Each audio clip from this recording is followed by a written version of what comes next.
when Michael died in the year 2000, I felt like my life just went into a tailspin. And I cried more that year than I cried my entire life for lots of different reasons. You know, there's something about the death of a close loved one that has us questioning our own lives.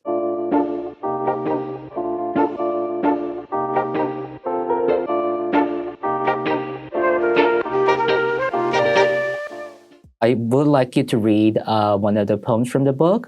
This is on page 36. I read self-help books, then metaphysical, New Age books. I believed in deities, angels, manifesting, and symbols. Everything was magically significant. Every outside action was caused by inner thoughts. When my car's rearview mirror fell off, I told Michael that maybe it was a sign, a reminder to stop looking back, forget what was behind me, and think only of the future. Michael nodded and smiled. Maybe you just have a screw loose. I feel like it is doing something really masterful, is that being able to give us an idea of who Michael is with just that one line at the very end, which is also develops with this tension with who the poet is or who the speaker is. I'm so glad you selected that poem where you said it says a lot about Michael just in that one line. I think it also says about it's a poem that talks about who I was at that time too. You know, being young and wanting, you know, mentorship, but wanting guidance. It's why I was so drawn to like these books about like deities and angels and believing everything was a sign. And I was so young and naive and so obnoxious about it as well. And I think that comes across in the poems, how obnoxious I was, that my rearview mirror and my car falls. And I think it's this mystical, you know, magical moment telling me a big sign from the universe. And, you know, Michael's the older gay man who, you know, with wit is kind of, you know, making fun of it. But that was a lot of our dynamic as well. And you also have like a poet's eye. You can already see, I mean, it's like that sign of like wanting to see everything has some kind of meaning. I think it's a very poetic eye. But also it's like the mentorship sometimes needs like something opposite of that, right? Yeah. I didn't think about that. You're right. But that is really a poet's eye or a poet's sensibility to kind of see that and everything has meaning. You're right. Yeah. Yeah, but I still look at a young burgeoning Stephen as a poet, and like there's this like mentor who just like has like this like a, you know, sharp-edged wit and like this experience. Yeah, and wanting to make sense out of the world. Right. I mean, it's what religion offers people. It's what art was offering me and writing. So, yeah, just that, you know, how to get by in a world that seemingly hated who I was. But was Michael a poet? No, he was a performer. So Yeah. he had a theater background and then in New York, and then he moved to Naples, Florida and became a travel agent. And this is back in the days where, you know, where you wouldn't book your own flight. You would call a travel agent to book a flight. That's who he was. Then he performed in drag at the neighborhood bar.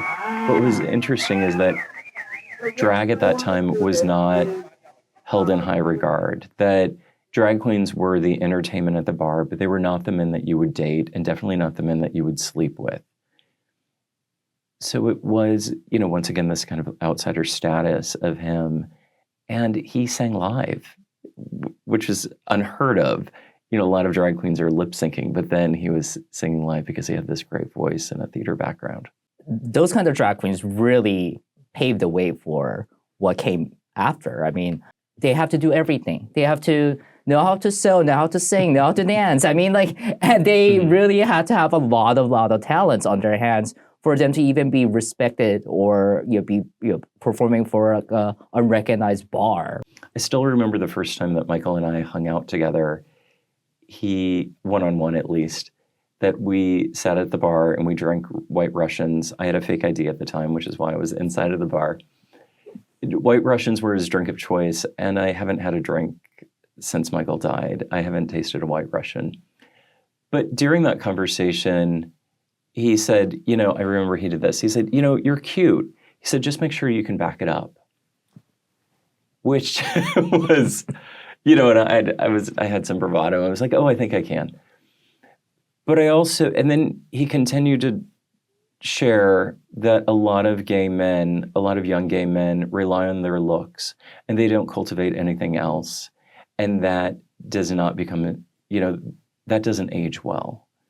And though it was such a kind of like sharp and harsh thing for someone to say, especially since he didn't know me that well, I also knew there was wisdom behind it, and there was also a lot of care.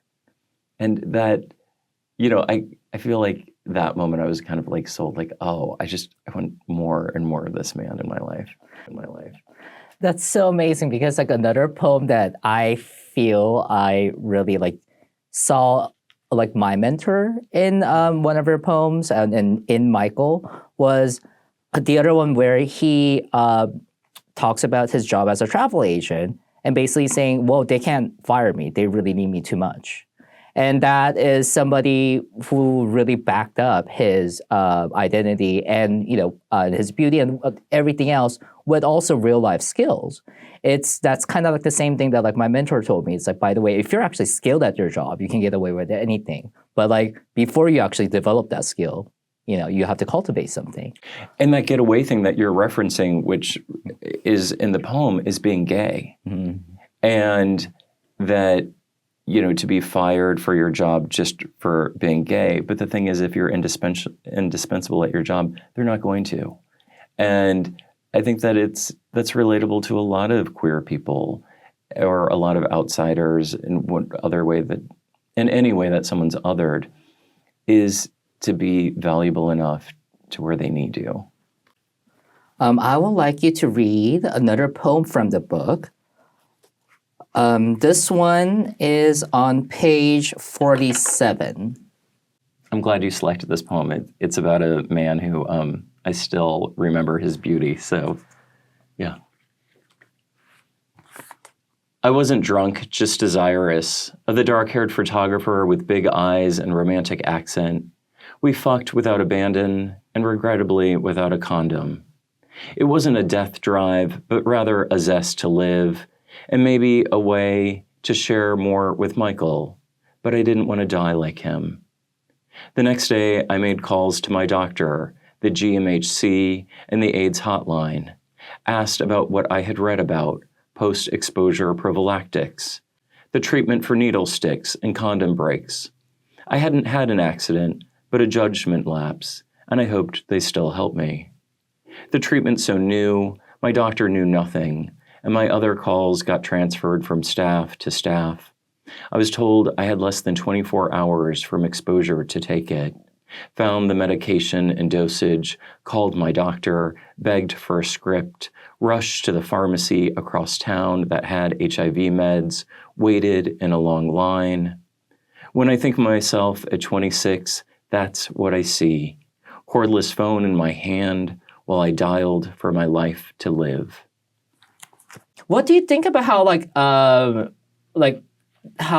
the fear of AIDS, the time you grew up, and how you experienced it, and how it has morphed right now? AIDS loomed so large for me in my life because I knew that I was gay and I knew I wanted to have sex with other men.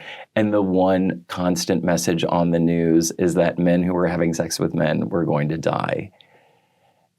Fortunately, I had a wonderful sex education teacher in high school, Martha Roper, who I'm still in contact with and I still credit for being HIV negative because of the messaging in her class. And even at the time, she took a lot of, she got a lot of heat for being so open. I'm very fortunate to have had that kind of education. So when I started having sex at 16, that I, in some way, knew what I was doing in order to protect myself. The idea of mortality is very much built into our desires. And that's always been a very interesting way of queer identity plays out, right? Is that you cannot think about death even when it's an act of love, really. Yeah. So that poem, one of the reasons why I love that poem so much is that it's still I still see people go through that today. people who actually freak out over actually having unprotected sex or something. And some of them actually go into a spiral, I was to be on the cover of a magazine. The editor emailed questions. When Michael called, I read him my replies. He was quiet and then told me to answer more thoughtfully. Respond as if your soulmate will read it. I scrapped every word. I wrote as if my answers were a beacon and that magazine the lighthouse. I called Michael the next day, read him my new answers, and I could feel his smile through the phone. There you go. I still take his advice. Think of that unknown, unnamed man I'm going to love, who's going to love me forever. Sometimes I think of Michael as my perfect audience, ear pressed to the receiver, wanting to hear every word, believing greatness was in me, and if my words met his expectation for me, he would reply, there you go. Love that so much. And one of the reasons why I love that poem too is because it is talking about how, you as an artist, as a poet, still think of writing it for somebody that was very close to you. And I always think about, is that how these poems came about too? Did you have the audience, the primary audience, as something that's like very intimate? Oh, there's so many ways to think of and answer a question about like the audience for work. I think one of my big motivations is that for all of my writing is I'm trying to work something out within myself. I'm trying to make sense of something. And that's what prompts me to write. It's not necessarily a service for other people, though I hope they do get something out of it. This is a friendship collection. And we all have friends. We've all experienced loss. So I think there are a lot of ways this is relatable, even for people who didn't know Michael, who weren't gay men living in the 90s together, coming of age. So since my writing is about my trying to make sense of something, I don't necessarily think of an audience in that moment. I do think of the audience when editing.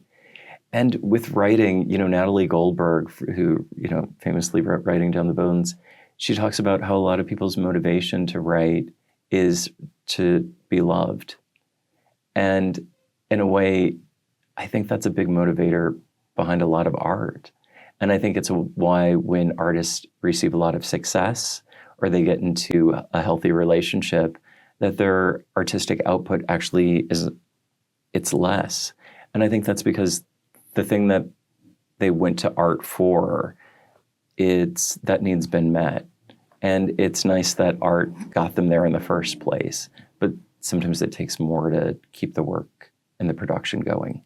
So that's like one of the passages and like advice that I always remember from the letter to a young artist, Roka. And and that was like the big question, right?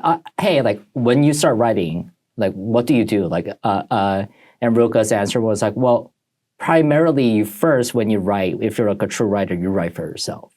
Mm-hmm. And then you start thinking about other people. But in the process of creating, you cannot be thinking about anybody else. Yeah, and also as a writer, when writing, specificity is also the way that like somehow a universal understanding, that the more specific one writes, the more I can relate, even if it's not my experience. But when someone's trying to write a big, broad experience, there's something about it that, there's a reason that details are used so often in poetry.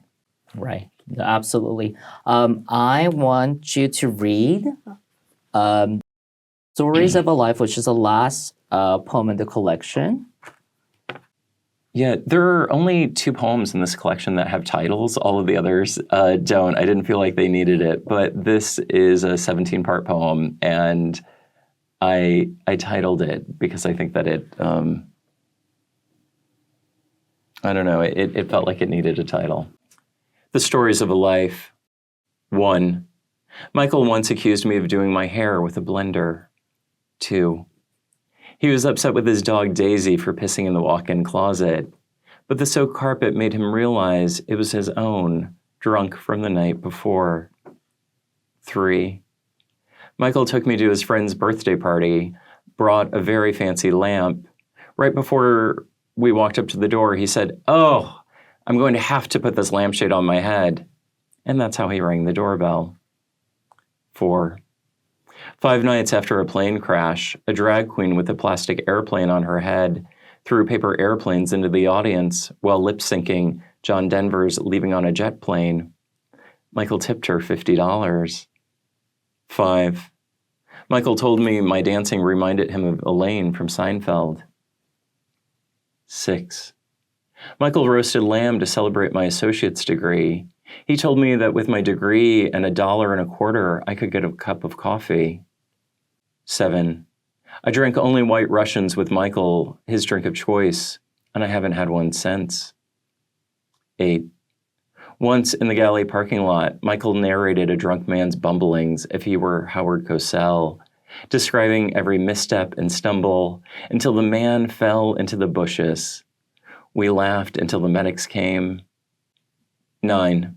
When my 5-year relationship ended, Michael thought he'd never hear the end of it and praised me for only mentioning his name 3 times. 10. Cool Joe's Barbershop advertised $5 haircuts. Weeks later, a salon across the street put up a sandwich board. We fix $5 haircuts. Michael had to pull his car over from laughing so hard. 11. On Thanksgiving, Michael left a message on my answering machine that was just him gobbling. 12. On July 4th, Michael shouted a message on my answering machine, "Happy Codependence Day." 13. Michael had a side table filled with photos of his friends who had died. He called it the dead table. When I arrived late to his house once, I found he put my photo on the table. 14. When a pretentious filmmaker said his movie was his gift to the world, Michael said, "I really hope he kept the receipt." 15. He told me that in each relationship, there's one person who loves the other more. In the best of relationships, each person believes they are that person. 16. Michael's days totaled 15,532. 17. Michael handed me a copy of Dancer from the Dance, said, "It's my life, read it." When I gave it back to him a few days later, I said, "He dies in the end." Michael said, "It's my life." I think humor, the way that you use it, right? Like in your writing and stuff, how did you actually put in like the funny moments or like the more like lighter moments, the lighter touches, mix in with like the very real harrowing loss of like your mentor? How did you decide to like weave those in together? Thank you. You might be giving me more credit. It's actually because Michael was so fun and Michael was so funny. And I remembered, I have such a great memory for details. And I was also such a sponge for him. I loved listening to Michael's stories. And he could be self-involved, but also when Michael gave, Michael giving to me was unlike anything I'd experienced before. His giving was like an unrefracted beam of light. He gave his attention fully and his care and his advice, and it was as if nothing else existed in the world. And I needed that and craved that, especially at that age. But also I just loved listening to him. And we did share a similar sense of humor. And in a lot of ways too, though, my sense of humor was shaped by Michael. So it was easy to just put those in the poem. And so it is, in a way, my working it out of, these memories of Michael, being so charming and amusing, and also living with my grief and the loss of him and how sad that is. At the same time, I'm so pleased that I get to introduce Michael to so many people that it was a time where we weren't taking as many photos, and I was always curious, like, what is the cover of the book going to be like? There's this one photo of Michael after a party, sitting on the floor next to a coffee table, leaning against a couch, and he has this great expression on his face. And I wanted this photo for the cover. And working with a graphic designer for hours, it wasn't landing. There was something about it that wasn't working. And I was so discouraged that it didn't work out and was thinking, oh, we're going to have to use a different image. But this one image felt so much like Michael. And I sent it to my friend Darren Klein. And within 2 minutes, he's like, this is your cover. And it's what actually ended up on the cover of the book. But it's not having Michael's face there. There was something about taking out his face that I think we kind of see and learn more about Michael, because there are details in it. That there's the White Russian on the coffee table. There are his cigarettes. There are his loafers. These are things that show up in the collection anyway. And there's even, there's an old remote from a television, and there's even the remnants of cocaine on the table, because it was, Florida in the 90s. But it is also after a party, and that's what kind of life feels like, after Michael's death, that it was just like life after a party. Being friends with him was such a party and such a gift. For a brief time, I tried to be his caregiver. That didn't go over so well because I was young and maybe not such a great caregiver, and Michael didn't want that anyway. But I did spend a lot of time in his guest bedroom trying to take care of him, and his sleep schedule was really erratic. He was up late at night, and I woke up to a note from him that said, I have 2 subjects for you to write about. Me, of course, and me. I totally forgot about this note. And I was in the middle of writing this collection, which was during the pandemic. And I was organizing. I keep a lot of letters that people give me. And I was organizing them. They had never been organized. They were just in a box. And I found this note from Michael. And it was such a lovely permission to continue to write about him. As writers, we can always seek out, when writing about someone, just, oh, are you okay with this? Are you comfortable that I'm disclosing this about you? But for people who are no longer here, that's harder. And here I just felt like this note was its great permission. And, that note is what starts off the collection in Michael's handwriting, so that people can see it and get a sense of his humor. Even though this is your 4th collection, a full-length collection, it just feels like a book that you were always wanting to write or meant to write. I thought I was writing perhaps a chapbook. That's all I thought. And maybe I needed to tell myself in order to just proceed with such a project of, in some ways it was great. I got to live with Michael for so long again. And in other ways, it was incredibly sad to think about this loss in my life. But part of losing a mentor is, I'm older now than Michael was.